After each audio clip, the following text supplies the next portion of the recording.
to order the Board of Mayor and Aldermen, our work session for March the 9th, 2023.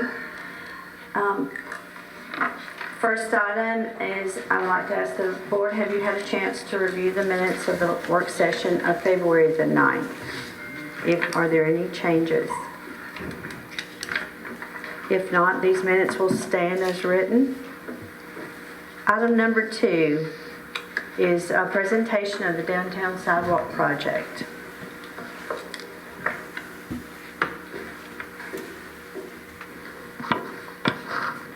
Hey, I couldn't see around there. I thought, okay. Good morning. How are y'all? Good morning.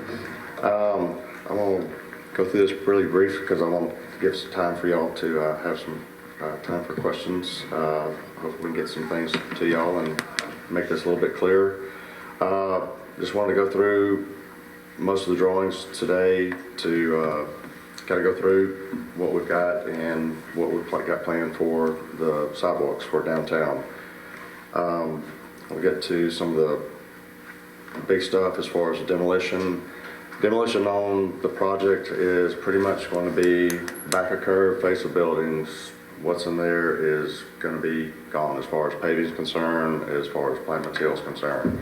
Utilities will, as far as the meters, the old coal chutes and everything's going to stay where that is. And there may be some adjustments on the vertical end, but pretty much everything there is going to stay as is. Get down here to some of the site plans, make this a little bit clearer on what's going to happen. I don't know if y'all can see this very well. I think if y'all got any printouts on these, but what we're planning on coming back doing with most of the areas is we'll have essentially 2 levels or 2 separations of pedestrian traffic. And I think a lot of the major concerns was over there on Main Street on the southwest corner of the square, where you've got these big drop-offs from the pavement to asphalt level. So basically you've got anywhere from a foot to 15 inches of curb height that people have been trying to navigate. What we've got planned is coming in at curb height, you will have a sidewalk that will be level top of curb, be around 5 feet wide to allow for pedestrian traffic to move between the cars, and then get to essentially what I'm going to call the next level, which will be the same level at the storefronts for all the buildings. Some of this is going to vary anywhere in height from a difference of even grade, but you'll have a seat wall separation to as much as 32 inches as far as height change between some of those areas. The seat wall is pretty much the standard defining line between the 2 areas, and that's used for 2 reasons. One, to give that separation, but also to allow for some seating area for downtown. That'll be essentially your permanent seating. And then we've got areas also where you'll have some tables and chairs, essentially, that we've got planned for those areas. I'll show you a little bit as far as elevation. It's a little deceiving, and you can see on this elevation on the seat wall, and this is going along College Street. We've got areas where it doesn't seem like there's a whole lot of elevation change, but when you start looking at it and trying to keep up with ADA, you've got a lot of things that are grade change that happens from one end of the street to the other, or one end of the block to the other. The other thing that I was trying to do is minimize as much as I could as far as anywhere we had to have guardrail. Guardrail we've got to have where you've got seat wall height where it's 30 inches above the grade. Specifically on the street side, you're going to have a guardrail, and that's just building code issue. I mean, you've got to have that. So we've only got 2 little areas that we've got to have that throughout the whole project.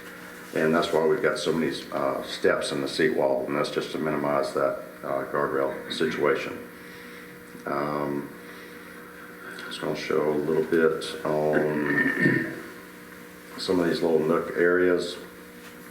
This is over on Market Street, and as you can see in some of these areas, you can see the grayed out tables and chairs, and these are bar top height tables and essentially somewhat like stools. And this is to allow for people to be able to sit down for a little while, but you know, you're not going to have somebody just, one of the reasons we stay away from the benches as much is just not going to have somebody sitting and just sit for the whole, you know, morning or whole afternoon. It's a place to congregate, have some fun, get your business done, and kind of move on to the next thing. The widths, as I said, on the sidewalk are around 5 to 6 feet as far as width. Just looking at, and the times that I've been up here for different times of day and some at night, watching pedestrian traffic move back and forth, you know, take away some of the festival activities. But on the day-to-day, most of the activity as far as people moving through, 5 to 6 feet is about all you need for people to move. And they will feel comfortable in there, and it's not going to feel like it's this tight, narrow little alleyway because nothing is up high as far as making them feel like that. The 18 inches is about I'd say 20 inches about the max on the height of the seat wall that we've got on any of these areas. And they go as low as about 14, 15 inches. So 15 to 20 inches is about where the seat height. 18 inches is about where you want to be for a good, comfortable seat. We do have a little bit of planting that we brought in on, I'd say to minimize as much as we could. And I'll get back over here to that, and I'll come back and talk about these handrails and stuff. But minimizing the planting, don't have them, I'd say, as evenly spaced as they are right now. The trees that we've looked at are ones that will thrive in the downtown area with the soil conditions for the downtown as far as the compaction and all that, but also where they're not going to be low at blocking the storefronts. They're going to get on up and move on up. And then the shrubs that we've picked out, we've minimized those as much as we could, but they are drought resistant and low maintenance, not maintenance free. There's not a maintenance free plant out there, but it's just low maintenance. May have to come back and do something with them once a year, and that will be it. But the intent is for these to be minimal care, water and maintenance wise. They're evergreen. One of them is, I won't say ornamental grass. It's a native grass. It'll give you a bloom in the summer. So it'll be something nice as far as a little pop of color that really won't have to, you know, free colors as I call it. The handrails and stuff that are for the ramps and stairs, minimize as much as possible and still meet ADA and code to, again, not blocking storefronts. That's the best thing I could say, is trying to keep that in mind as much as possible. And this is the one area where I was talking about where we've got to have the guardrail because the seat wall height got up above the 30 inches. And so just doing that for safety issues. Most of the areas that we have we either have steps or ramps on the lower section next to the street to provide access. The bigger problem, I'd say, is that not every block is ADA accessible as far as having a parking stall inside. One of the things that we talked about to minimize the time frame as far as getting approvals and stuff was not dealing with as much as with TDOT as we could, because Main Street and College Street are TDOT properties, and trying to stay away from, if we did anything on the curb or got into any pavement markings, just not wanting to deal with TDOT on that part. But you've got accessible parking on the end. The whole square, as far as the perimeter, is all accessible. We've got opportunities, if we wanted to come in and, I think it was mentioned at the last meeting, was do it and ask for forgiveness later, that we could possibly come in and stripe. And I've got two key areas on College, one on College and one on Main Street, one on each block on Main Street, that we could make accessible spaces.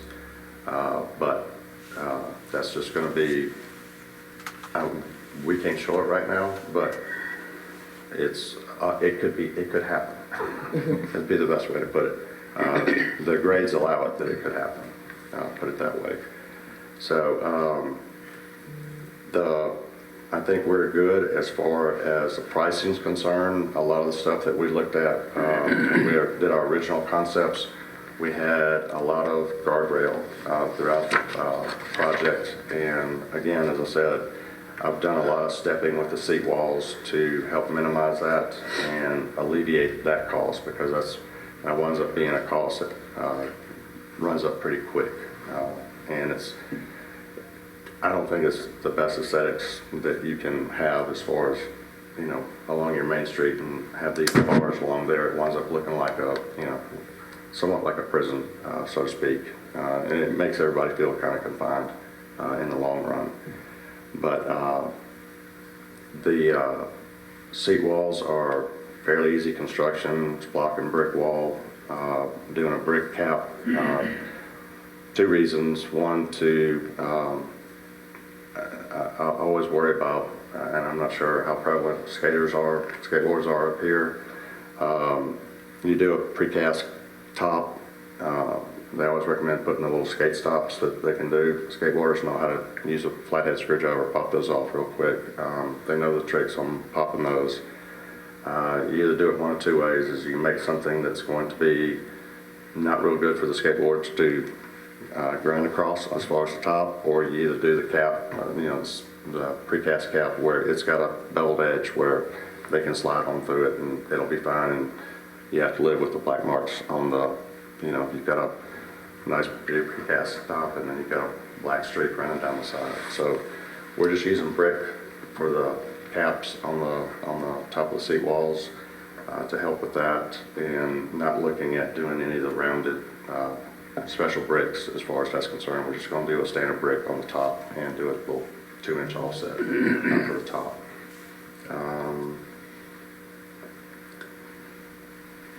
Other than that, that's kind of it. I know I may have run through it fairly quick, and I just want to leave some time for questions if y'all have any.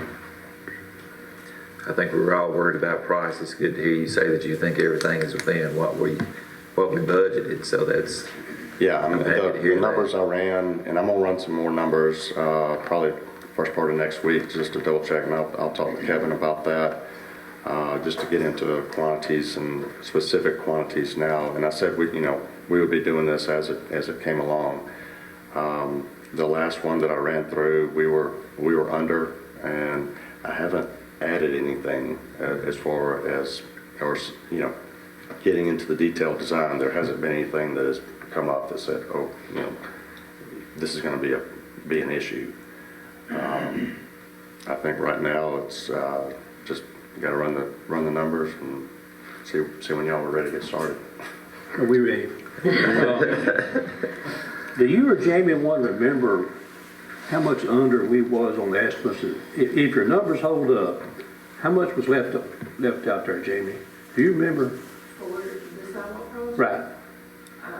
It's just a little under 1.2. Is their estimates is 1.2? Oh, our budget. No, what I want to know is, do you remember the numbers you think? I want to say it was right around.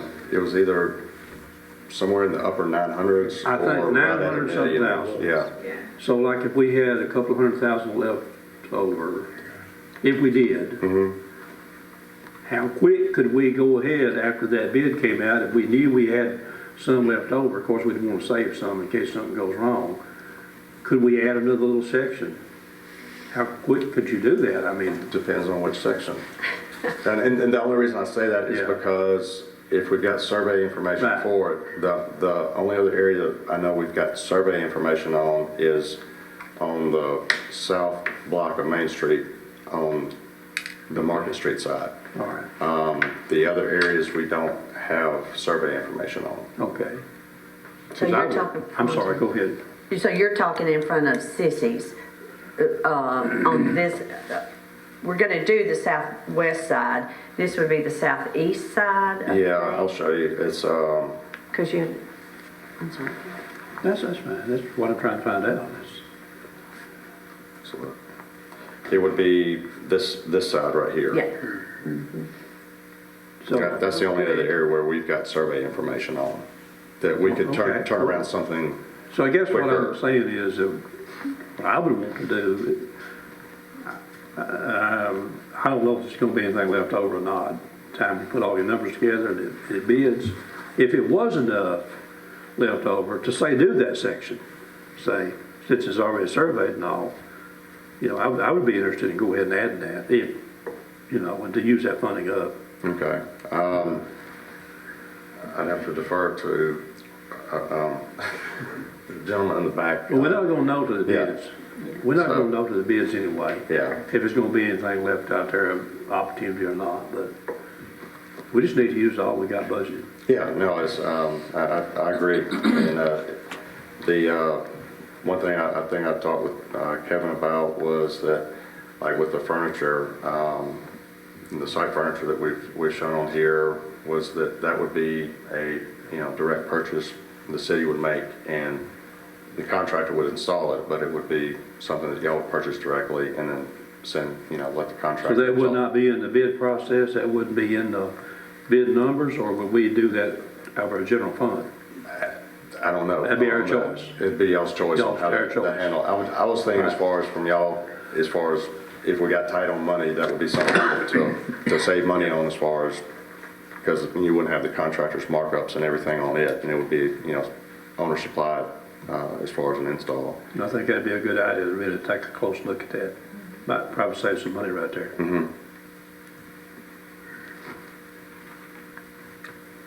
we appreciate the work. It's been long coming, and I know everyone's getting excited. The merchants, Main Street, the chamber, everybody is really, and we know it's gonna be growing pains, and we're gonna hear the whines, but it's gonna be worth it in the long run. I think probably the most difficult part is just figuring out construction sequence for everybody, and you know, making sure that's something that gets out in front with everybody, and you know, everybody knows what's coming and when it's coming. Did you all put any funding in here for actually cutting the trees down that's around there now and getting rid of them? Is there any money in this for that? Yes. We might be able to take that out. Okay. Mr. Brad, do we, depending on weather, depending on, you know, workman issues and things like that, do we have like a timeline of how long this is all gonna take completely? I would say, just as far as being with the downtown area, at minimum, it's probably going to be about a year process. Okay. At minimum. Will they do some night work? Probably. That would be up Up to to the y'all. I contractor. mean, typically, you know, if you've got any residential near, most places don't like, you know, construction going on before 7 o'clock, and they don't like it going on after 7. You know, or 7 or 6 in the evening. It's just going to be dependent, and a lot of it's going to be dependent, you know, as far as how we time frame you know, if we put a time limit with the contractor as far as saying it's got to be done by this time, and then, you know, if he's able to work on some nights or on weekends, you know, that's, you know. So I'm assuming we have some questions about the utilities in that area. Well, most of those utilities belongs to most of them don't belong to the FPU. FPU only has utilities up to the water meter and up to the curb line on the sewer. Gas lines, very little. What little they got in there, probably they take them out. So we're gonna have to work some kind of a deal about, we're gonna have to address, I guess, put it that way, about privately owned utilities. And I'm assuming you did not address that in your cost. No, it's not, Nothing's in there. because that's not a city number, that's gonna be a Right. private number, and, Yeah. we've talked about several different ways that could be handled, but, I mean, that's gonna come down between, you know, between the city and with the city attorney as far as figuring out how we wanna handle that Yeah. in the construction process. Yes, I don't think it would even have to be in the engineering part. I mean, it's there, you gotta put it back, so you don't need to have any engineering on that. No. probably, So, all right. Any other questions? Is it appropriate for me to ask a question? Not at this time. She's gotta be addressed, I mean, I don't care if she be addressed.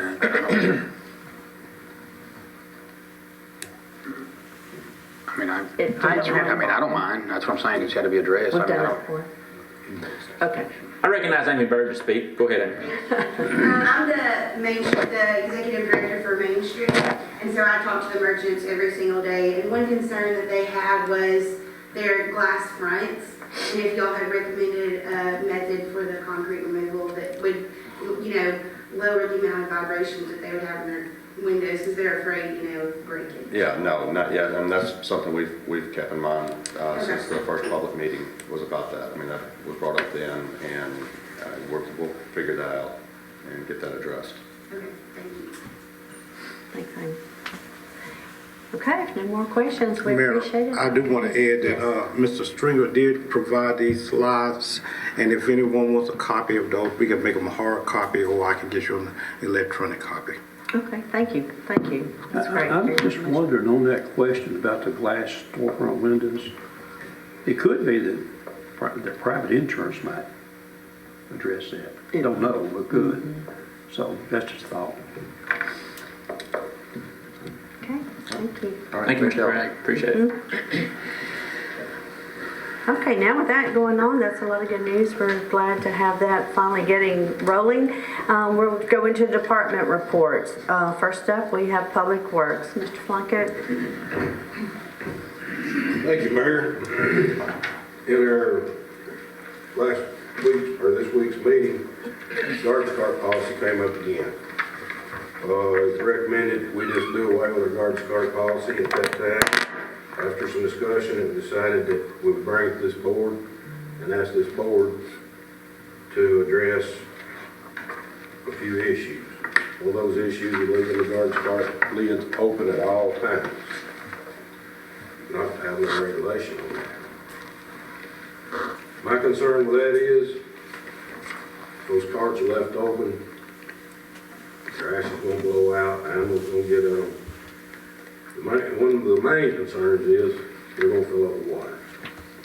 From running last month's numbers, I don't know figure, we got roughly around 3,000 carts out right now. You divide that by 4, I just said 1 in 4 would leave their lid open. If that cart gets 10 gallons of water in it, that's 80 pounds.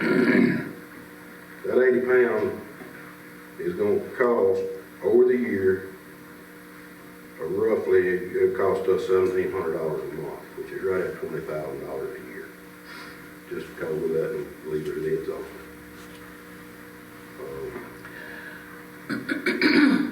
So we let go back to the old days when we just let people pile garbage on the ground.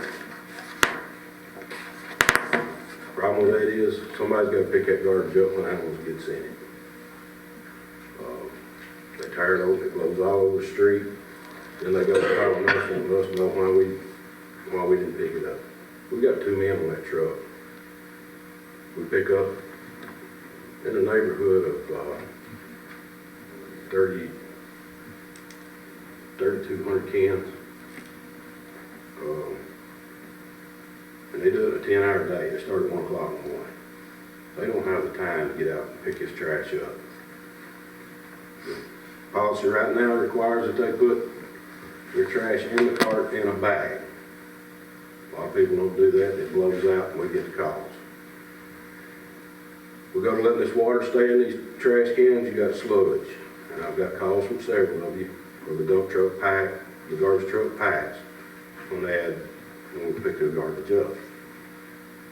That truck can only hold so much liquid in the bottom of it. And when it gets full, when they pack, it runs out on the ground. We have to go clean that up. And we do that when we have problems with it. But we go to add this 300 something cars for 10, I'm just saying 10 gallons. That's a whole lot of water for us to have to haul. And then we've got to take it to the transfer station and pay to dump that. So that's my concern with it. I work for you all. If y'all change the policy, we'll work with whatever. But I'm just here giving you the pros and the cons of it. Well, I had brought that up in our committee, and yes, we need to get something done with this trash policy.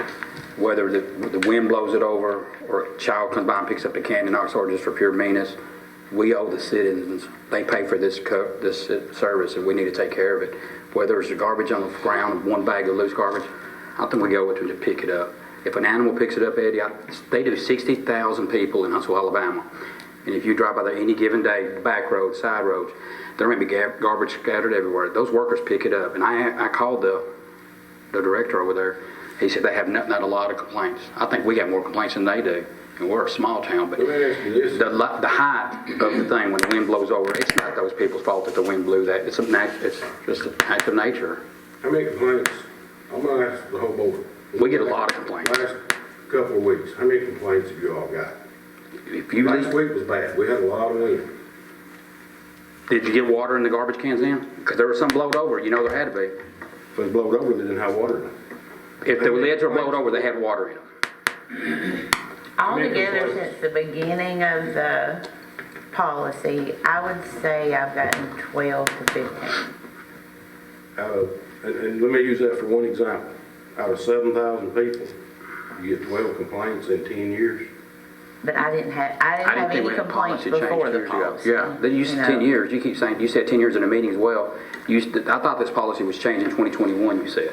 This policy was put in effect when we give out these cards in 2013. Then why did we start getting complaints in 2021? You said we changed the policy in 2021.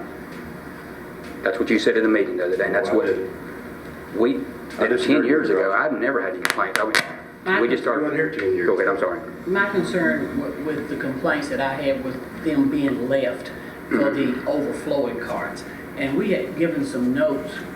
Do you remember those notes that we gave, Mr. Owens? Yes, ma'am. As a matter of fact, I think, For some additions to it. Yes. The water aside, because I didn't know anything about, haven't heard anything about it until today, about the carts being left open completely. And one of those sentences in the revision was to make sure that the carts were closed. There was language in there that addresses that. I have a copy of it. Do you have the notes that were given? I have something here, Miss Dorothy, where I don't know who it was from. It was trying to alleviate any complaints or any undue stress on the workers themselves. And those notes that we passed out would help with that, because you're going to have problems anyway, no matter where you go. But the main concern with the complaints that I had gotten were them being left from over carts. And one of the paragraphs in there was for chronic issues, was to give another cart at the customer's expense, and we were supposed to talk about that. That's the one I've got right here. Okay, that's the one that helps with the garbage on the ground. My only concern with that one is, it says that we will deliver the cart at the owner's expense. We have no way to collect that. If I'm correct, the city has no way to impose that fee on, because once you got to charge them for the cart, then you got to charge them the monthly fee for that cart. How are the customers who have second carts charged anyway? They come to the shop and buy the cart, or they come up here and pay for it. And then the fee is added to the electric bill just like the first fee is. So they pay double the $19, is that what it is? It's not double. It's 15 for the second cart. Okay. We just got to do something with the policy as far as the lid being left open, whether it be, because I think yours is, what, it's 2 or 3 inches, y'all leave it there for another week or so? The policy says the lid's not closed. Now, the guys, if they're open, I don't know at what angle. Well, I've seen some little bit pictures sent to us, and they were left for another week. I will say here of late, with them being half open or some being left, they've been picked up, because I know some chronic areas around town where there's more people in the house, and as I've gone by there, those carts are picked up. I appreciate the guys that go ahead and take them. Some of the businesses have a lot of garbage, even in 2 cans, and those have been picked up as well. But the chronic people are the ones that, with a lot of people in the house. I agree. I mean, I'm not for anything on the ground. I think that's just asking for trouble. But the calls I've had was very few, maybe 2 or 3, was when they had, just a little bit of overflow, and that top was popped up a little bit and it was left. And that's tough on folks when you got garbage for the next week. I see your point with the water, though. I understand that too. But But with them paying, I would like to see if it's cracked, picked up, for it to get picked I up. think that situation has gotten a lot better. It has, from the ones that I've seen, it has gotten better. Right, but as long as we can put it, let's resolve that policy with the lid disclosed. I don't think there are, if it's up 2 or 3 inches, pick it up. I don't think if 5 or 6 inches, pick it up. I don't think it ought to say closed and we're not gonna pick it up. So when you have wordage in there, it explains that. That's what I'd like to see changed. Yeah, the complaints I've gotten were people who normally probably didn't have any over, but maybe they had something, family in town or a party or whatever. Now, I understand holidays, there's one that do. Well, not holiday, we're that have talking it about every week. anything, special occasions, Yeah, we do. And if they call us and tell us, hey, we had a party this weekend, cans running over, ain't no problem, we pick it up.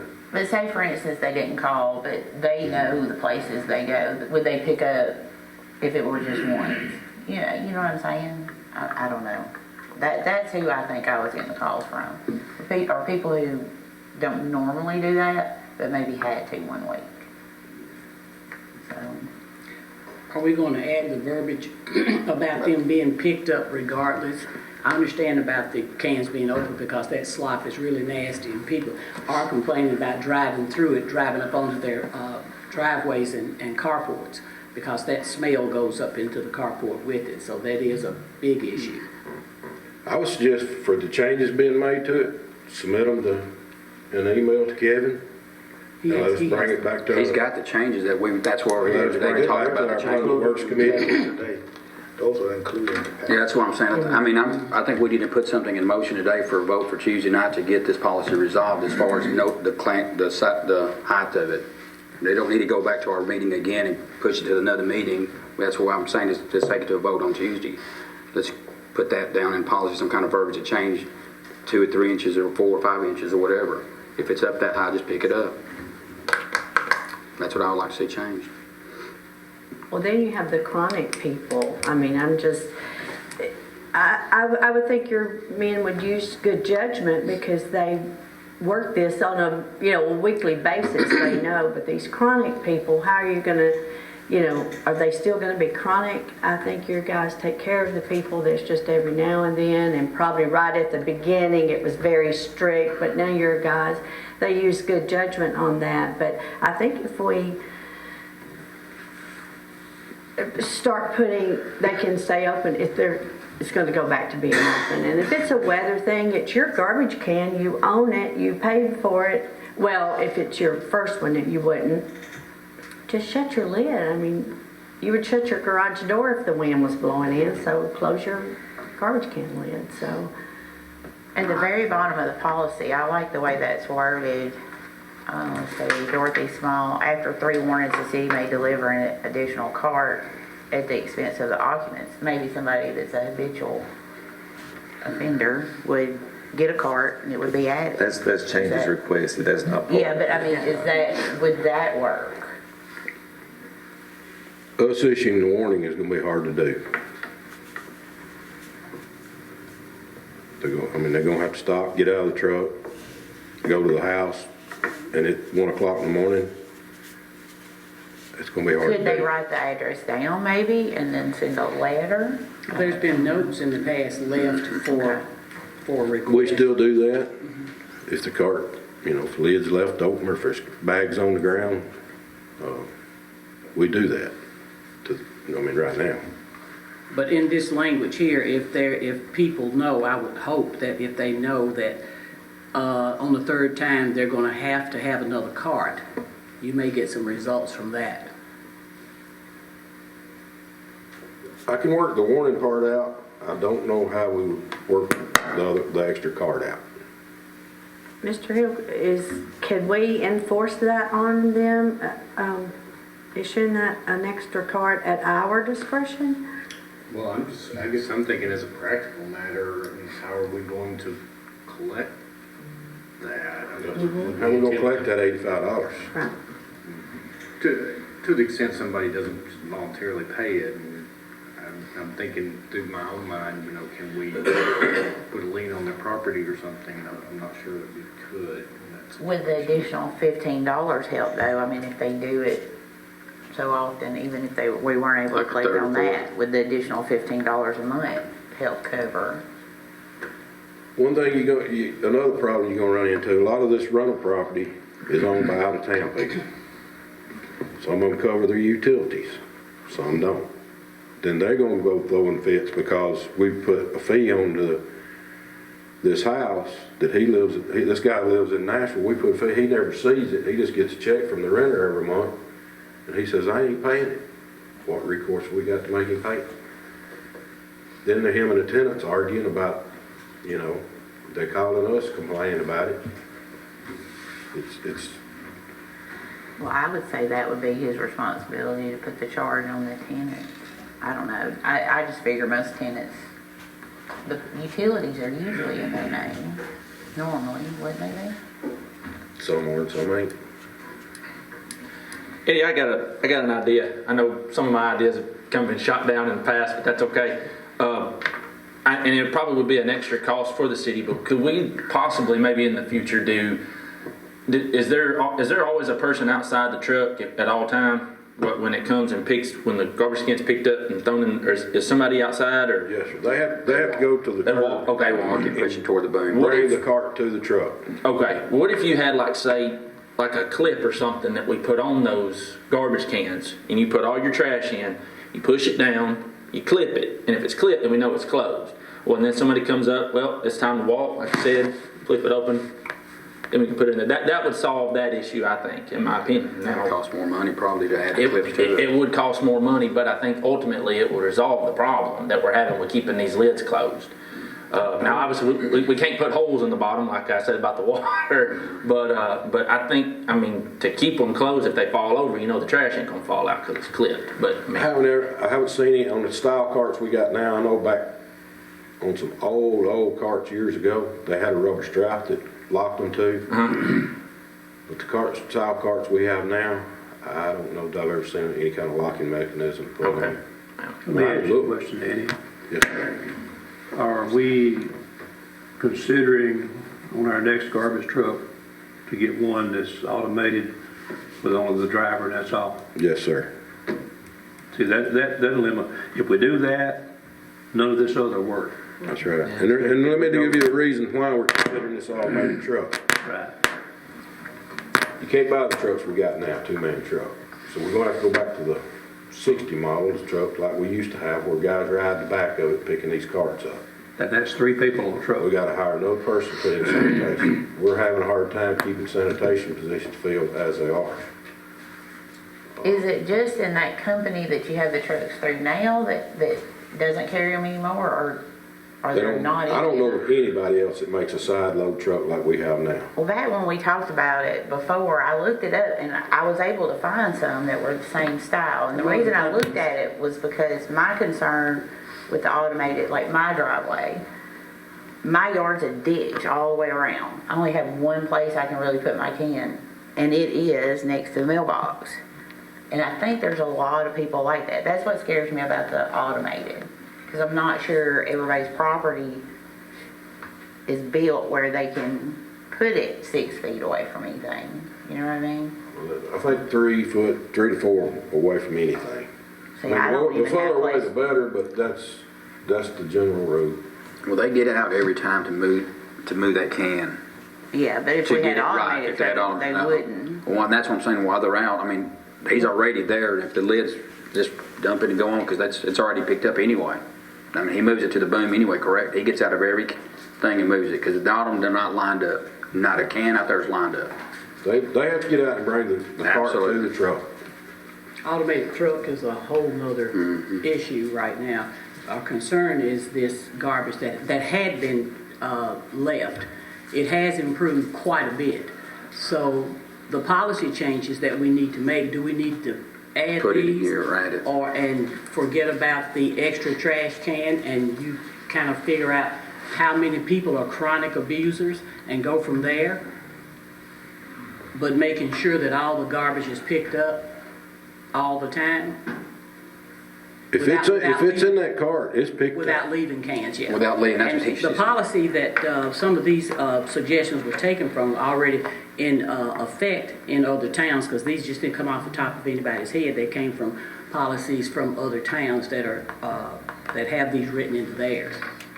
If you talk to But, them. you know, and you know, if you go to Alabama, their laws is different than they may have a way to collect those I'm talking about monies that here we in don't. Tennessee, because I know I've been to Pulaski and looked at their operation over there. have they It's- the chronic users, how do they handle those? They don't pick them up. Their lid's open. Well, I mean, in the policy itself, it says it will not be picked up. And Pulaski, no, this is Shelbyville. Shelbyville. Some of the information was taken from Shelbyville as well. We went and looked at Pulaski's operation. I mean, the whole thing, how they get rid of their brush and everything. But they've got a truck, one-man truck goes down that road, and if there's anything on the ground, if it's not in that trash can, they don't pick it up. I understand that. And if the lid's not closed, they don't pick it up. I understand that, because like I said, it's written in those policies. I saw the policy from Pulaski and the one from Shelbyville. How can we incorporate this here? That'll be a Mr. Hill question. I don't, Because obviously they use the policy. That's where these notes come from. And I don't have a problem with, you know, the language you proposed. I mean, there may be some occasions when we just don't have an effective way of collecting Right, that's understandable. for, you know, is it gonna be 5% or 50%? I don't know. Right. But, That's something you we know, have That's we like- might to, just that's have to be something we have to prepared see. to eat the cost of, you know, a few of the cans will be. it's like, you know, Christie now, they issue citations, they go to court and get a fine for them. The judge fines them, but they don't have to pay it.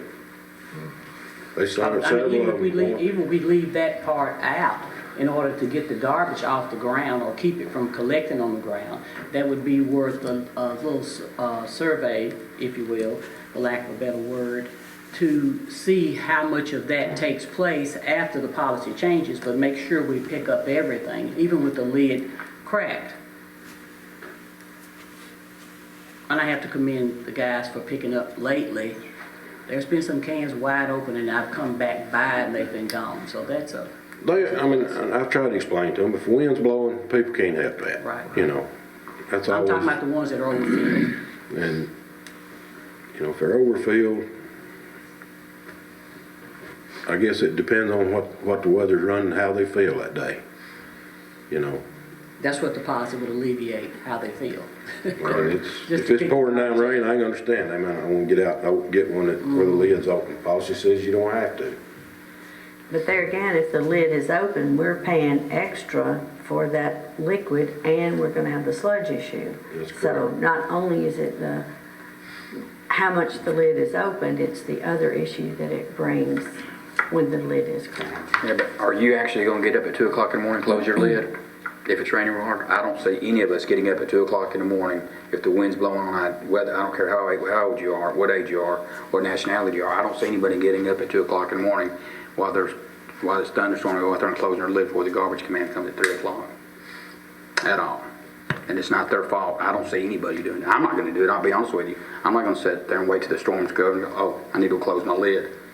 Well, I've never had that problem because it kind of has like a tight fit. Once you close it, I mean, yeah, it's going to blow open sometime or it may blow over sometimes. Right, and that's a But that's sometimes. a rarity.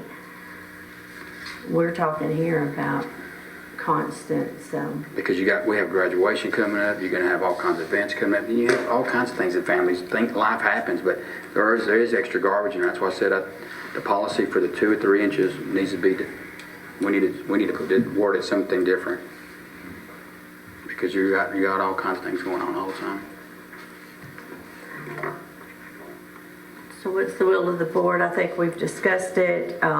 We've got a couple of options here. Do y'all want to strike some, add some, discuss this further, let Eddie do a survey, kind of maybe the next couple of routes, kind of let the guys that are there on the ground, let them give their opinion, where the problems are, how many problems. Do you have a lot of chronic violators?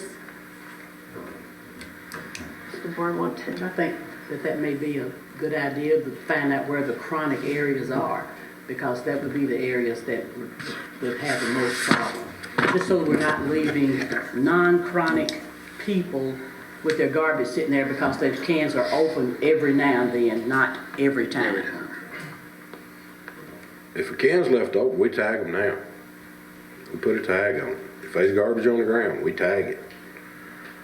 Are you getting results from that, I would assume? Yes, ma'am, it's usually taken care of. 'Cause I've seen the improvement, but I'm just talking about the policy change so that we can eliminate some more complaints.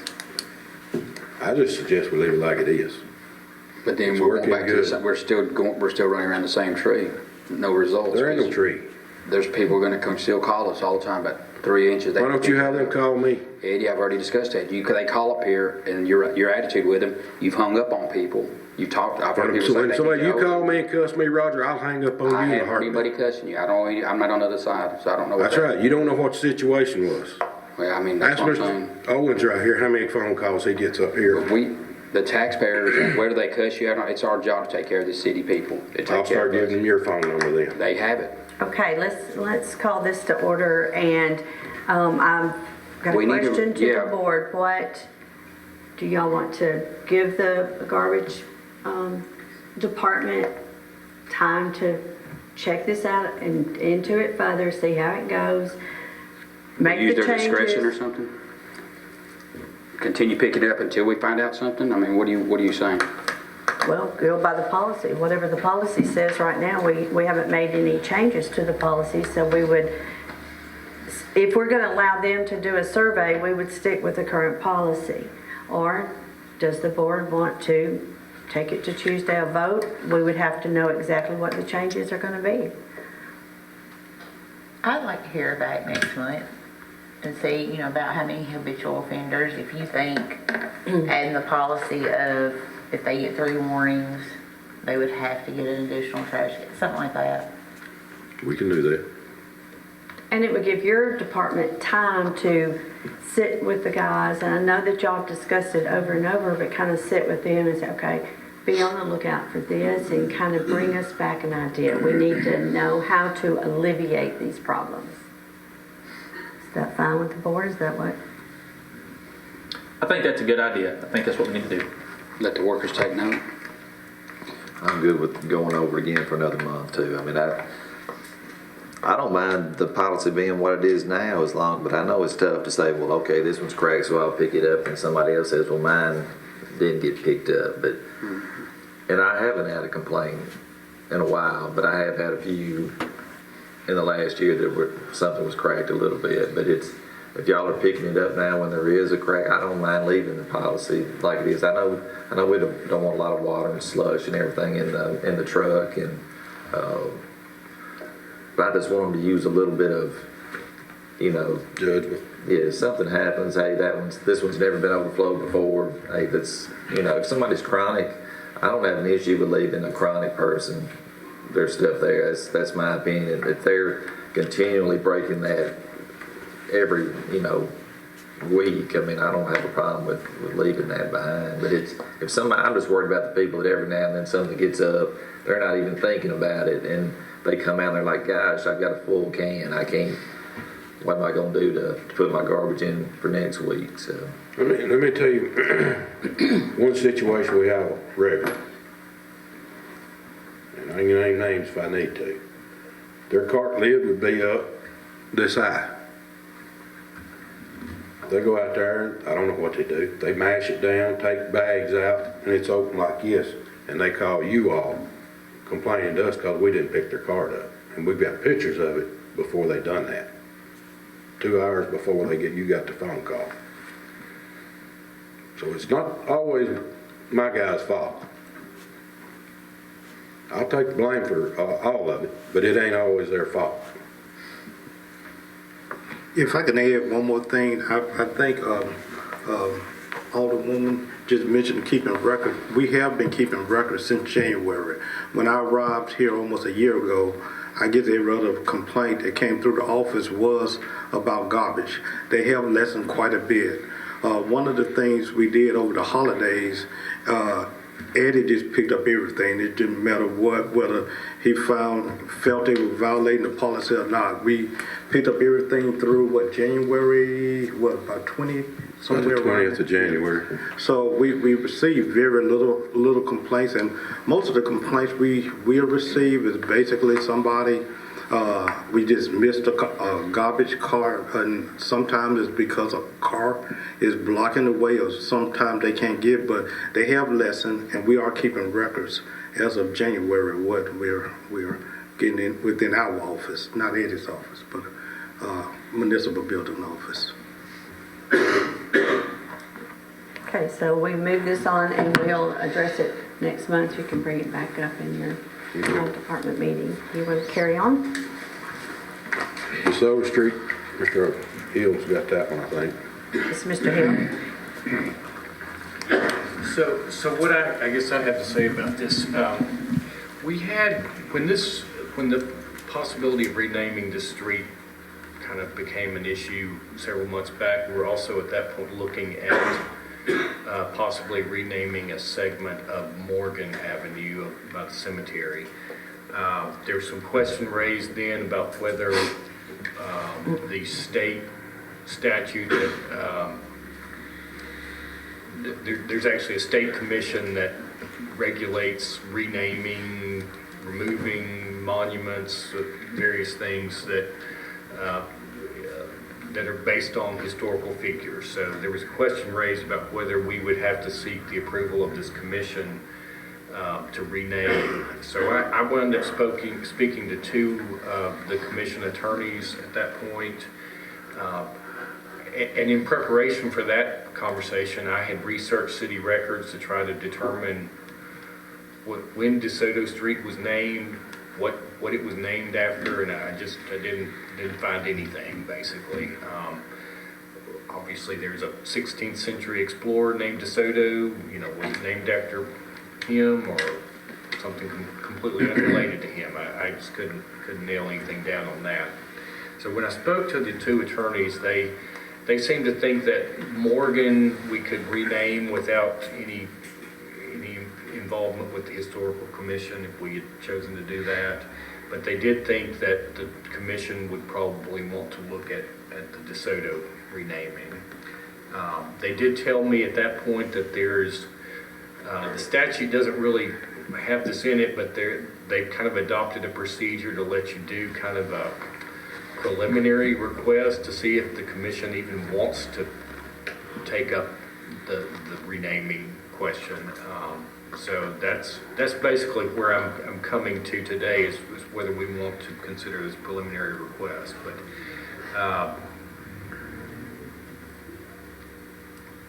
I think the question that we have to grapple with here is, while I'm sure we're all sympathetic to the loss of the Carew family and what they've gone through, on the other hand, are we setting a precedent here that may be a problem in the future if we did go forward with a renaming here? Are we going to have similar requests from families who lost a loved one in the future wanting to have a street named for them? So, maybe it's more appropriate in this situation for if the family wanted to install a plaque on the building that they own there, or put some sort of marker out rather than rename the street. I think that's a question we're all going to have to ask. But if the board does want to proceed with potentially renaming the street, I'm happy to do this step of filing this preliminary request with the Historic Commission to see if they want to take this matter up. If they do indicate that they want to take it up, it's probably an indication that they're not going to allow this renaming, because just based on what I see out of them, they generally deny these requests. There is litigation over a denial that they've recently done for the Forest Hills neighborhood in Nashville.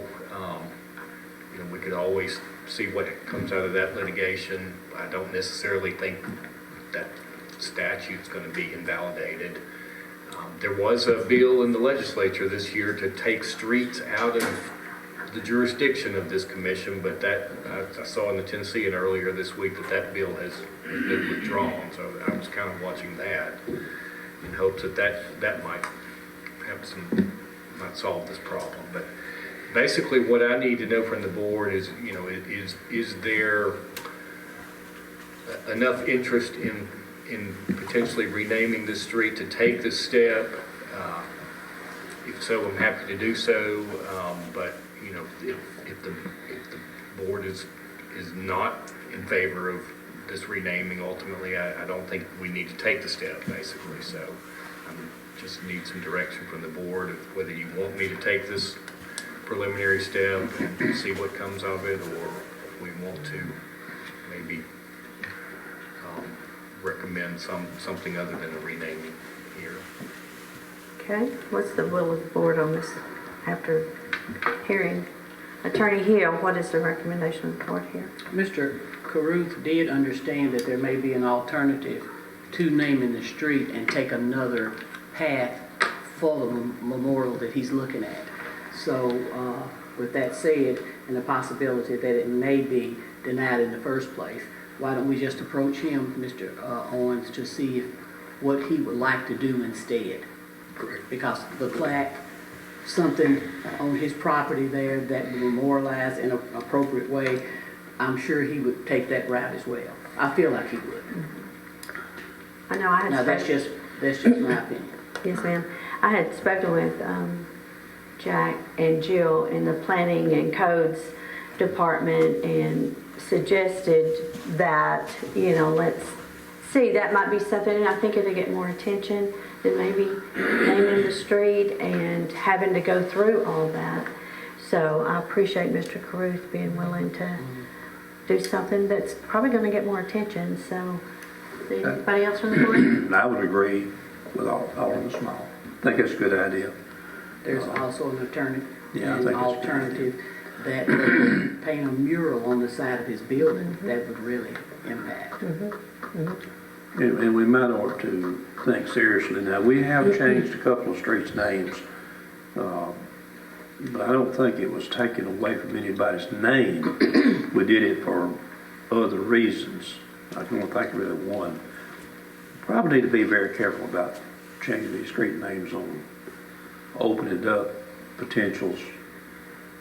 Could be a landslide and people wanting to do something like that. But I definitely think that a plaque or something like that would be a good idea if he was okay with that.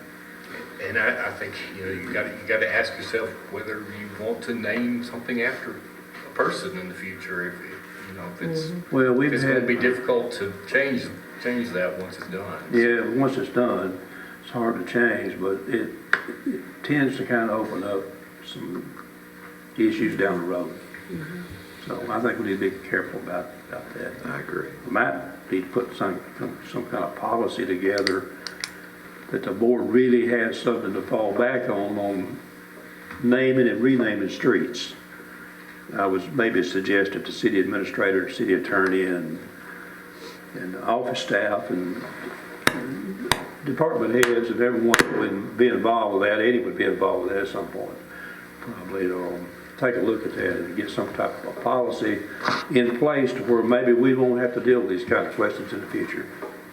Vice Mayor Brian, I would like to bring back to the Public Works Committee a policy. I found one that Birmingham uses, and I went to Birmingham because I'm more familiar with Birmingham, but I think it would address everything we're trying to do here. I did make a copy of some of the things, but I would prefer to bring it back to the committee next I think that'd be a great idea because we don't need to get hard feelings between families on what, if we got a policy in place, that would eliminate that. The board votes on the policy. And I've been concerned in the past about the way we name streets sometimes.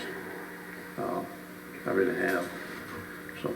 And we have to face the fact everyone, or most people, you know, they love their loved ones that are deceased and they want to do something with, who's to say that, you know, we wouldn't get a lot of requests then if we open that up. So, Do it. okay. That's a good idea on that plaque.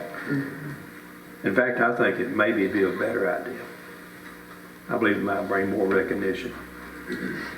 So, all right. All right, thank you, Mr. Hill. Moving on to, with Eddie at Old Mulberry Road and Terry Avenue Bridge. At the intersection there of Old Mulberry Road and Terry Avenue, there's 3 tile under the road that are in bad shape. I've talked with Curbers, who we contract with, do a lot of our bridge work, concrete work. If it's under a certain size, they give me an estimated cost of $100,000 at their cost. We'll still have some expense in that, but that price could be, the $100,000 could be high, it could be low, just the price of, you know, all, whatever the price materials do, and between the time they start it and they finish it. I'd say if we get the approval Tuesday night, this bridge would probably be started first of next month. And it'd probably take 2 months to do. We'll have to close Old Mulberry Road down. Did this go through finance? Yes, sir. It went through finance? Yes. Y'all's good with it? Yes, sir. Okay. We had $425,000 set aside, I believe, for that area right in there Yes, sir. through the bond issue. Now, that probably had some more work in it.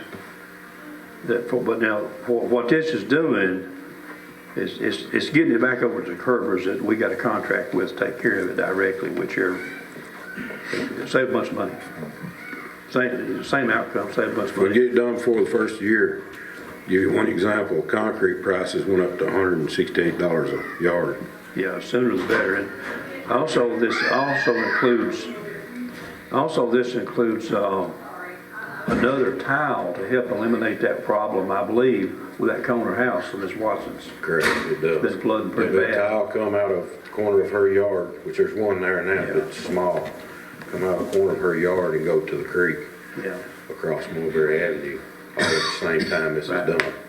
And there's a high pressure gas line going to run right along, but all of that's been looked at. Yes, sir. All that's been looked at. And we'll do the Tennessee One call. We'll have it all located Yeah. before they ever do anything. Yeah. So our committee was okay with this. If you're going to save that kind of money that you use somewhere else, of course we're okay with it. And with the finance, it sounds like they're okay with it, so. Okay, is everybody okay with moving this on to Tuesday night for a vote? Item number 4, removal of trees around the downtown square. I think that's been resolved. You made permission to do it, and we'll start next week. I think the sidewalk people, they're gonna take care of that. Yeah, but we have to pay them to do it. No, they said it was in there. It's in there. But we were saying we might save some money. Oh, we save some money. And we have a meeting next week between Eddie and Christie office, so we can also educate the public, so we're not just out there cutting down the trees, Right. that people know what we're doing. Right. And when I I've talk also about, I'm sorry, go ahead. I've also talked with the mayor. She's gonna talk with Main Street Yeah. and get the merchants' feelings on it before we start it. Yeah, we're talking about cutting them down, we're not talking about digging the roots No, up, sir. just cutting them down. Just cut them down. And get them out of the way. And, I'm okay with it, the merchants are okay with it. I think most people are ready for it to, yeah, for them to come down there. They've had their better days. ugly. And there are some new trees in the plan that they Oh, there's presented. greenery. They got some There's greenery greenery, coming in. okay. Yeah, so, the thing about this, though, Public Works does is, like we said, this is gonna take away some of that cost that they had built in, and that'll help. Plus, we'll have, the public will know that we're finally gonna start something. Finally, so I think it's a good idea. And I haven't heard anybody say leave the trees. Everybody you talk to, when you gonna get them down? When you Well, gonna get them down? they don't look good. They take away from the looks of the pretty buildings we got, and they're all butchered up and different. Just let me know when. We'll start on it. Well, Maybe after I Tuesday can night, meet with Miss Bird after the meeting or sometime today, and if she can kind of soften it, she has a relationship with the merchants around the square, and for the ones that are not really in favor of, she can soften their feelings and kind of move that along for us, so. Real quick, Madam Mayor, I'm sorry. Yes. The question goes back to Mr. Brad. Now, if we cut down these trees and we leave the stumps there, it's not going to cause any damage or cause anything to the new concrete, brick, or anything, that's not gonna cause it to crack or anything like that, would it? Or They gotta grow out. they have to remove completely, right? Okay, all right. So they're not saving us anything. Just makes it a little easier for you to do your job, I would say. Yeah. I think it give at least everybody's perception that, hey, this is happening now. Right. Yes. Okay, moving on to the police department, Chief Pendergraft. Thank you, Mayor. I have 4 event application permits. The first being for our Easter extravaganza on April 6th. We're expecting a crowd of approximately 200 people. The police department can handle that event with on-duty personnel. The second event is the Slawburger Festival on April 15th. This we're expecting approximately 10,000 folks. Obviously, I can't do that with on-duty personnel, so we will have some overtime to expend in that. The third is the Blue Ribbon Walk. This will be, I believe, on a Thursday from 9:30 till 12. They're expecting approximately 500 people. Again, we will handle that with on-duty personnel, and the command staff will be at work at that time so we can supplement them. So there shouldn't be any overtime for that event. Okay. Finally, the Southern Weekend of Art on September 16th and 17th. They're expecting between 500 and 1,000 people. There may be some overtime necessary for this event depending on the estimated crowd. As far as the police department, I've approved all these to submit to you for your consideration. Okay, any questions for Chief Pendergraft? Okay, we'll move these on to Tuesday night. Thank you. Fire department, Chief Kimbrough. Good morning. Good morning. We've just got some FYI information for you. Just going to give you an update on our grants. The SAFER grant, we are in the process of applying for it. Hope to get it turned in maybe by Friday. Recruit and retention, they would not allow us to apply for it this year along with the SAFER. So we were not going to be able to apply for it. The FM Global Fire Prevention Grant was submitted just a few weeks ago, so we hadn't heard nothing back. Firehouse Subs grant is submitted also.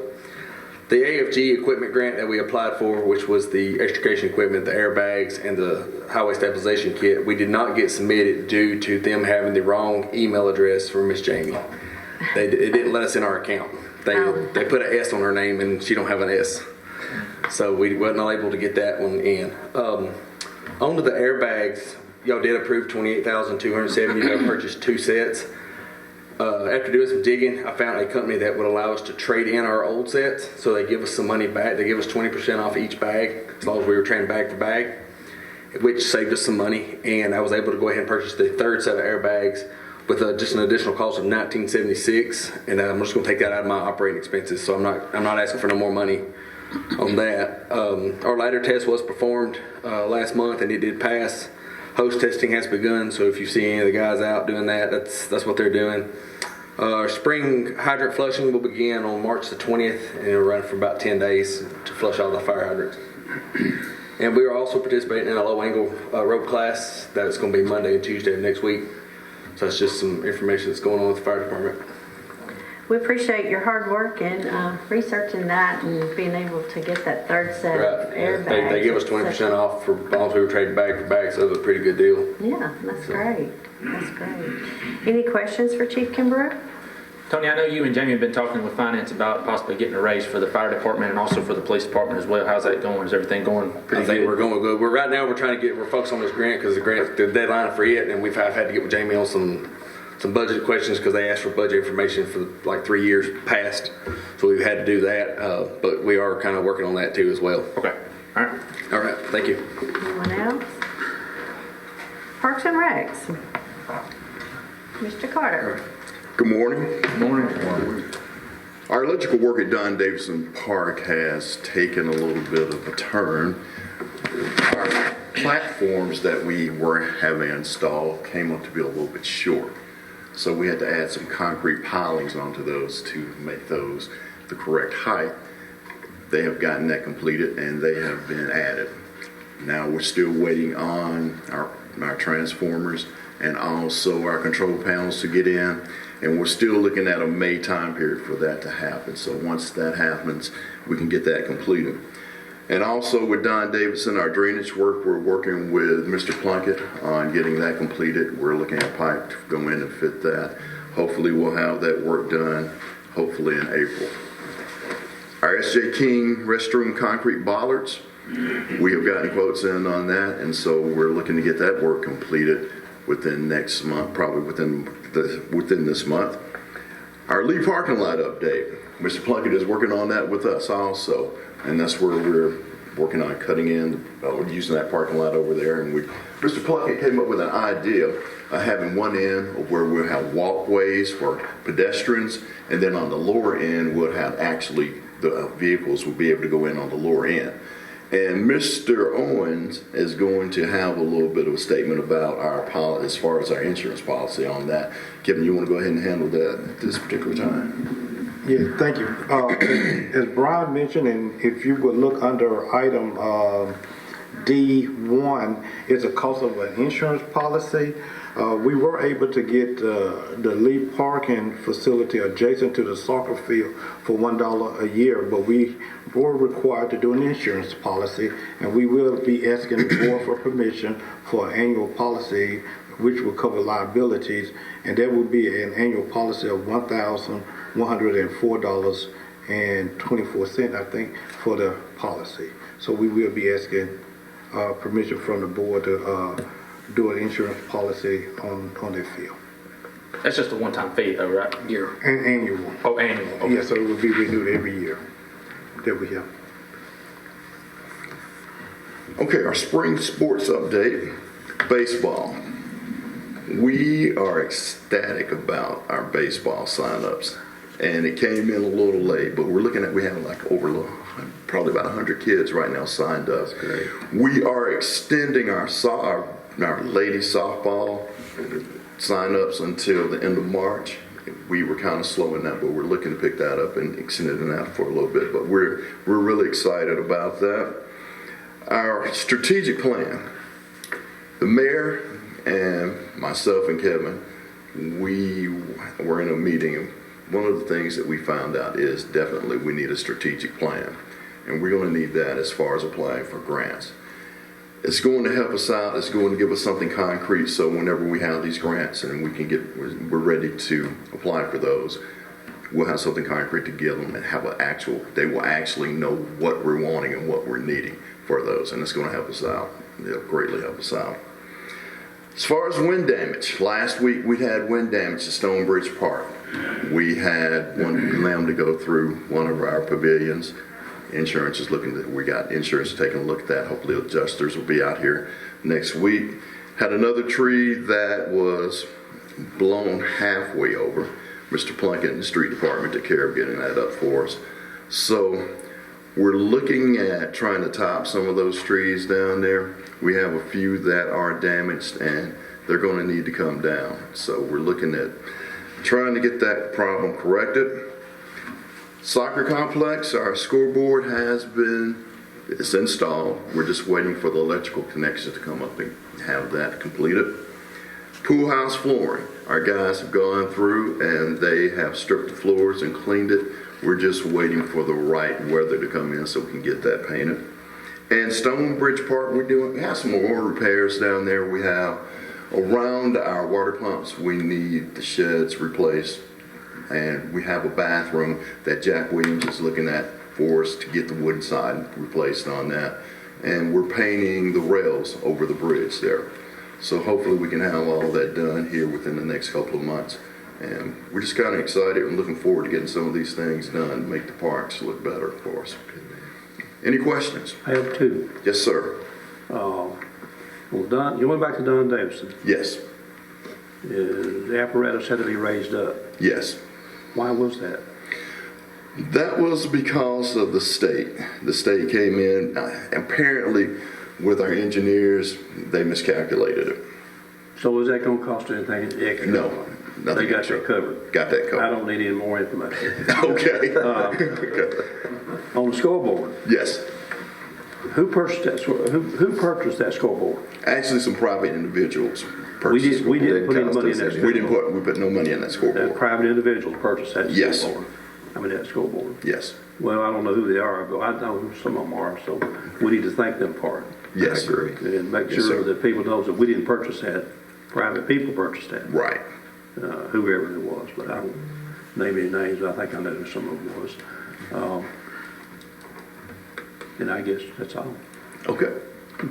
Brian, have you got in touch, or has the insurance company from the people, that gentleman who drove through the Little League field, has that insurance company got in touch with y'all or anybody to get that fit, or the? Yes, what we're doing is we're going through our insurance company and Okay, they're we're going through handling ours. that. Yes, Okay, gotcha. yes, and they're handling that for us. And let me explain that. I'm glad you brought that up.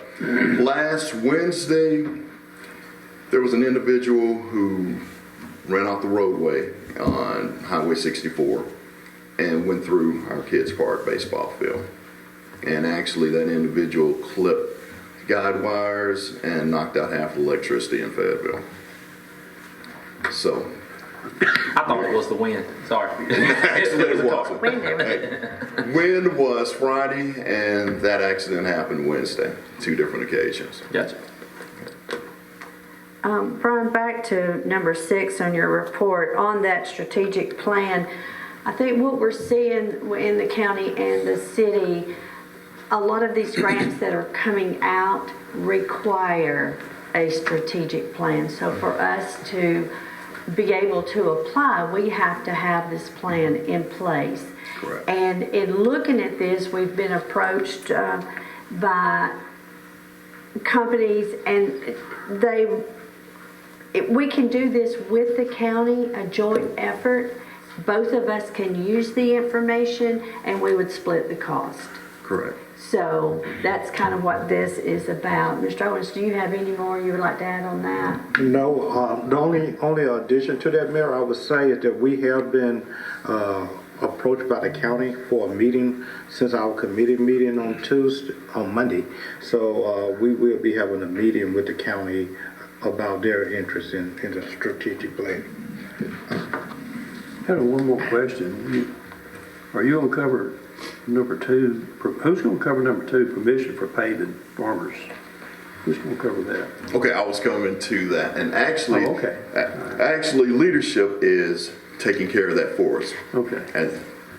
and that is free of charge. One of the projects. That sounds good. Yeah, I believe they said Mr. Gross was also going to do half of it as Right, well. correct. So. The leadership class had a portion of the money, a good proportion of the money, and then Lincoln Paving is donating the difference. Any other questions? All right, that takes care of your report, Mr. Carter. We need to move this insurance on the board on pay that Yes, insurance. yes. What about permission to do the paving down there? Probably need to do that too, don't we? I think just to make it clear and everything. Okay. So we'll move those 2 items from Parks and Recs on to Tuesday night. Thank I you. think it just make it clear to Yeah, have I that think we probably covered. need to, because it is city property, so. Yes. Okay, item E, planning and codes. Good morning. The only action item I have this month is to call for a public hearing for a rezoning request. The Planning Commission did recommend this item up to the Board of Mayor and Aldermen for consideration.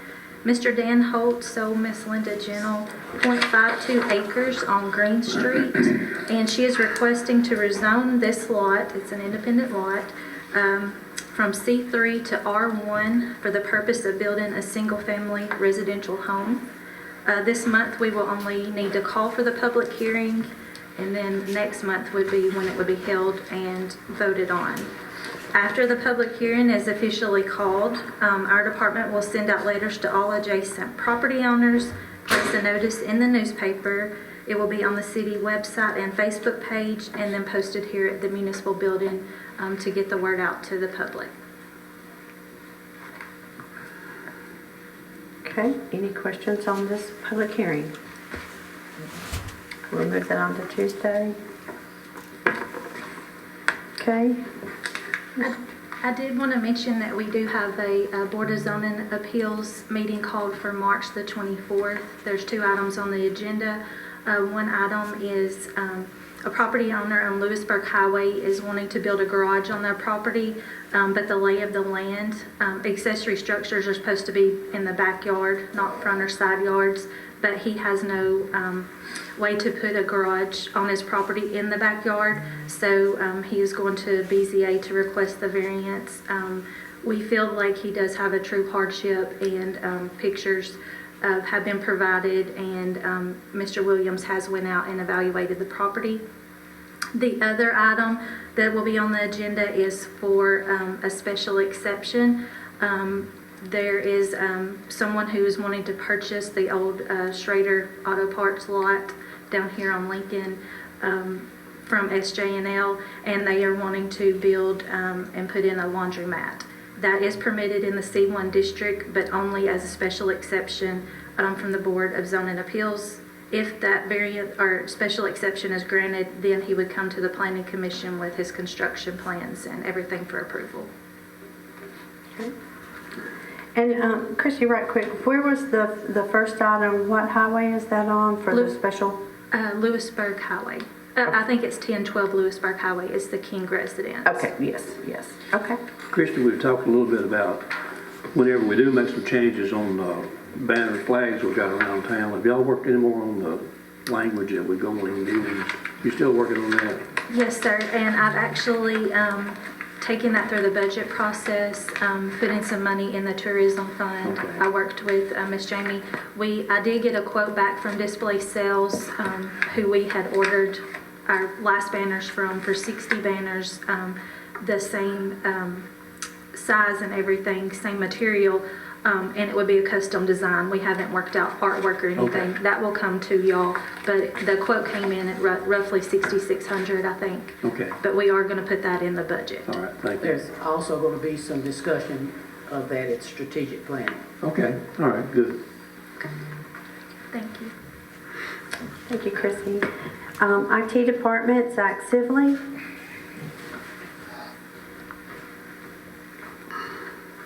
Good morning, everyone. Good morning. Morning. Just like to report on some ongoing developments with IT. Been inquiring with the other departments about what their PC needs are. When we have an update coming up with Windows 11. Right now we're on Windows 10.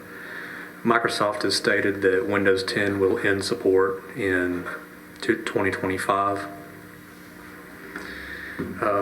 Normally this isn't an issue, but with the new Windows 11 update, there is a new hardware requirement to run the Windows 11 operating system. Basically, to sum it up, any machine with a processor built before 2018 will not be compatible with the Windows 11 software.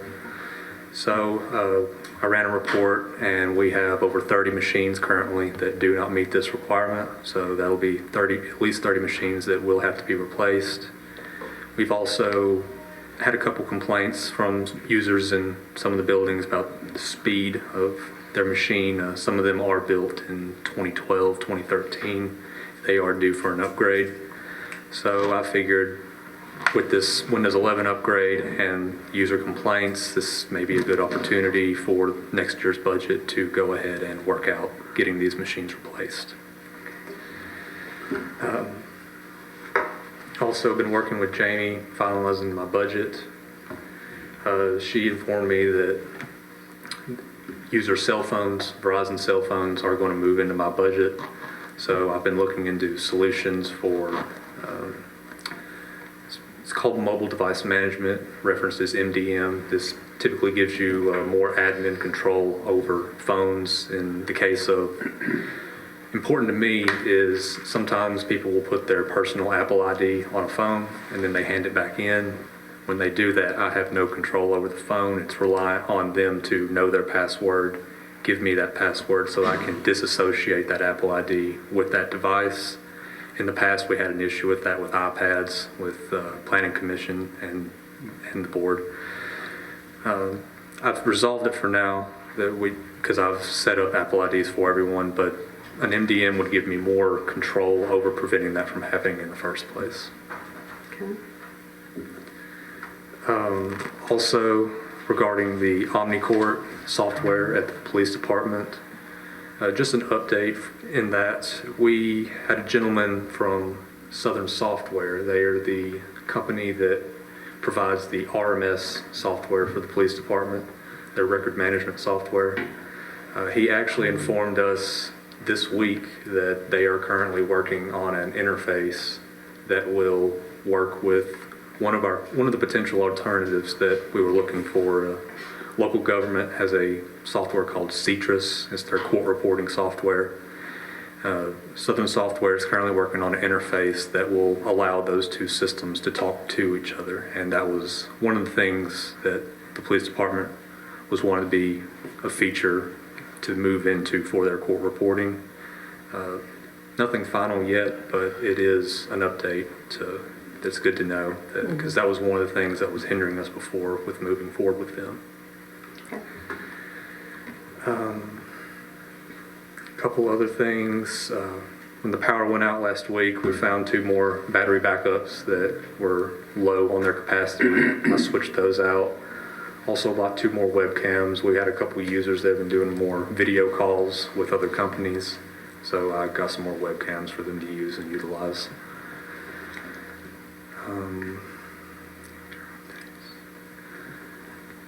Going back to Windows 11, the laptops that were purchased last year, they actually are compatible with Windows 11, so we've upgraded them to Windows 11 already, and we're testing software to make sure there are no incompatibilities with software that's currently used in the city.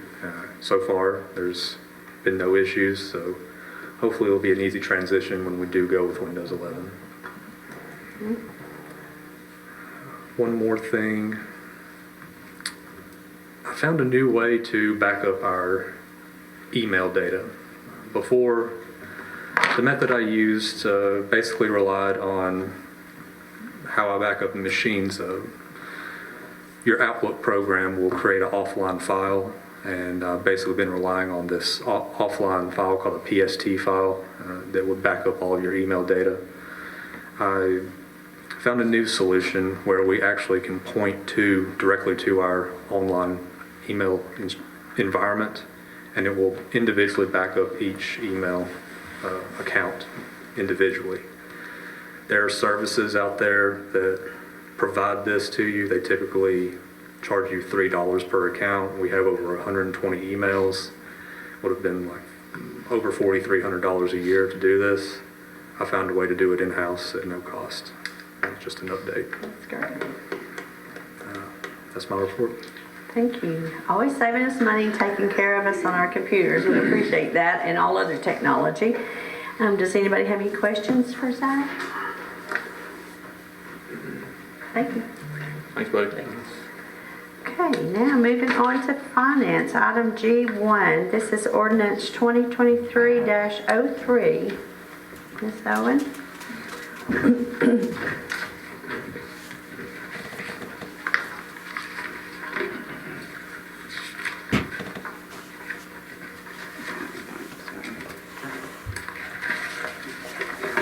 Okay, for that ordinance, your first line, actually your first 3 are related to the admin HVAC repairs. So account 511, we will be reducing that for $1,200. Account 320, which is operating supplies, will reduce by $1,000. And what we're doing is reallocating that request to go to account 260, which is where the HVAC repairs will be expensed through. The 312, which is the capital transfer, we're requesting to keep that amount within the general fund. And then the next section is your capital expenses. The first amount for $10,726 is for the police repair. That's the vehicle that was totaled. So this is the amount that is the gap between what the insurance will pay and what the cost of the vehicle is. The next line is $28,270. That is for the fire department's airbags. Before, we thought that that was the cost of 2. Now, as Tony reported, that's the cost of 3. So we will purchase the 3 sets of airbags, and then the gap of that he'll take out of his operating budget. The third line, the $8,116.67 is the library to help with their unit repair. That's our portion of that cost. And then the last line is reducing the general fund transfer for the capital and reducing that revenue transfer from general fund. Does anyone want to have any questions on the ordinance request? On that last one, that transfer, the $500,000. Yes, sir. What does that do for us internally by making that transfer? That just keeps our expenses in the general fund lower, so Okay. that will help with our fund balance Okay. inside the general fund. Okay. However, that will reduce also what we start with the capital fund going into next year's budget, but that will increase our general fund balance. Okay. Thank you. Yes, sir. So it increases one, reduces the other. Yes, ma'am. Basically, just for cleaning up the book. Well, not really cleaning up the books, but it's just a transfer. Yes, because that was within the budget, so this is just taking that back out of the Right. budget. Okay. We'll move that on to, if the board has any questions, we'll move that on to Tuesday night. Okay. Then you have, next you have the increase in salary for the judge, Thompson. Yes, ma'am. We're requesting to increase his salary from $700 to $800, and this is due to the increase that we have for the insurance cost. This has been, as you can see, for 2020, his salary was $600, and for the past 2 years, it's been able to be stable at $700. But due to the insurance costs, we would request to increase that to $800, and then that would carry on to FY24 as well. Any questions from Ms. Owen on that? We'll move this on to Tuesday night to approve. And for your report, ma'am. Yes, ma'am. We have local sales tax. It's real small. Last year for this month, we were at $334,788. The current month is $372,088. And for the year, we are above at $187,608. And we're at 66.81% of our 3.2 budget for local sales tax. For occupancy tax, this time last year, we brought in $9,062. And for the current month this year, we're at $14,007. And we're at $27,596 above for the year. And we've brought in 78.46% of our $160,000 budget for occupancy tax.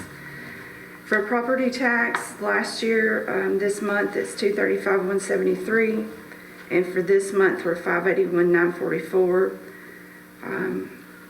For the year, we are down $18,963 through January, and at 45% of our budget for the year. I'll go ahead and explain through February. Through February, this time last year, we're at $2,835,000, and this month, this year through February at $2.775, which is a decrease of $59,000.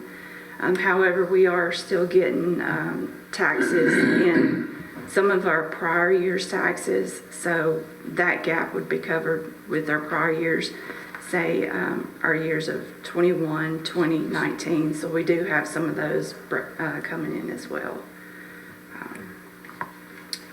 So that is your property tax through February. Does anyone have any questions? Back to the sales tax, Yes, Jamie, sir. that, like, that $3 million something we end up with, you know, I guess all the board knows this, but that is actually just a portion of the sales tax that actually comes into the city. Correct. Because 1/2 goes to education. Correct. Not necessarily goes to education countywide. That's correct. It does, goes county. So the big part of the sales tax that comes into the county comes to the city because that's where so much of it is spent. But the state, when all the sales tax rolls in, whether it comes from the state or the city, no matter what, 1/2 goes to education. Period. And then, the county gets their part of that, and the city gets their part of that. So it's just kind of, we talk about, $3 million something coming in. Actually, it's double that. Right, we do not receive everything that is actually, Right. that occurs within the city. Right. Yes, So that, whatever we end up with at the end of the year is only a portion. a portion of what sales tax really comes in. Not over half, for sure, because the education gets that off the top. Correct. And doesn't make any difference where the money's spent at, it's distributed according to the number of students, and which is a fair way of doing it. Because a lot of the sales tax that comes in, the city, the county's coming in here and buying products, and they're actually funding that sales tax, so it just kind of broke that up. Sometimes it sounds like this is what sales tax is really coming in, when no, really it's double that's really coming in, and we don't see that other part in our numbers. So that's all I had. Okay. There's just a couple other things. You have ARPA and ARPA updates in your packet. Just to kind of let you know, we do, the things in orange have actually came through and been paid for. The items from the capital purchase from department-wise that are in white have been updated as far as PO amounts, but have not been paid out through the account. So a lot of that is due to delivery times. They've either put in the PO and they're waiting on, especially for the large items you're going to see are vehicles. Your police vehicles, you have a vehicle in Public Works that we're working on. So if those things do not come in before the end of the year, they'll re-roll into FY24s. So we're just kind of working on and watching those items in ARPA. Other than that, if you don't mind, I can give you an update on budget status. Sure. Okay. We have had our first round of budget meetings with all departments. Kevin and I have gone through everything, and the department heads have had an opportunity to tell us everything that they have requested within their operating budgets, any kind of personnel changes or personnel requests. We've reviewed all of those. We've reviewed capital requests for next year. I do have all of those rolled up and ready. So we have gone through the first round of all of that. I'm working on rolling all of that up. With the exception of admin general government, we will do that afterwards. So we have had the opportunity to listen to everyone's concerns and everyone's needs for next year. I've also created a CIP, a 5-year lookout for the next 5 years on capital needs for each department. That is something that will be new for the strategic plan on the 18th. That will show all of the needs that the departments feel that they have for the next 5 years as a tool for the strategic plan for this year. I have been working on the delinquent property tax. That is something that's coming up within the next week or so. So that will be going to the paper on next week. And then other than that, we just have ADA that will be working on reviewing projects for next year. Christy and I and Mr. Owens will be going through that.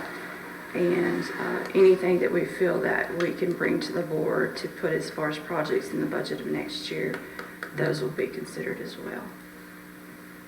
And I guess that's all I have. Thank you. I know you and Mr. Owens and the office staff have been working really hard, and the department heads meeting with everybody, crunching numbers, and you've been behind doors a lot and getting all this together for us. And like you say, the strategic planning is coming up, and also budget time. So I think we'll be well prepared when it gets here. So thank you so much. Does anyone on the board have anything for Ms. Owens?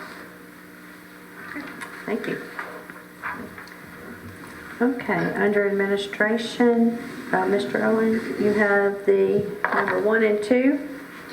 Yes, ma'am. Thank you, Mayor. Good morning, board, and good morning, Fayetteville.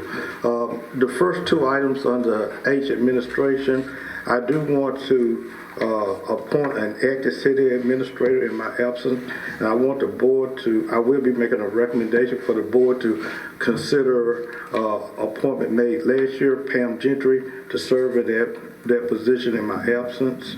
And as far as number 2, as well as appoint Pam as assistant city clerk. So I will be making those recommendations to the board as of Tuesday. In addition, I would like to, my report for February is included within your package. And I do want to highlight, we are looking at the personnel policy, and we're working on a personnel policy, and we would like to do it in sections so it would not all be in bulk. We're looking at bringing a portion of it through the committee and through the work session in April, and we probably would do it quarterly in July, and I do believe in October. Pam is leading that effort, but we will be doing that.